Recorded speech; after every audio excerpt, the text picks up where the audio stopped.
Yeah, no, no, also probably that's what you get for that campus. Has anybody here ever swung out before? Or you swing training tickets as well.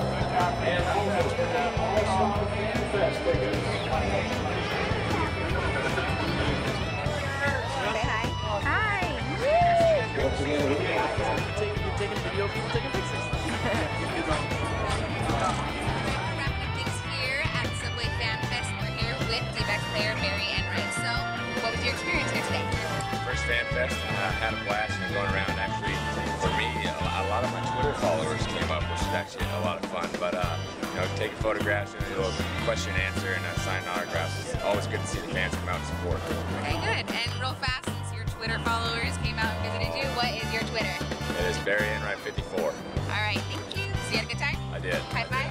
All right, we had a great time here at the Subway Fan Fest at Chase Field.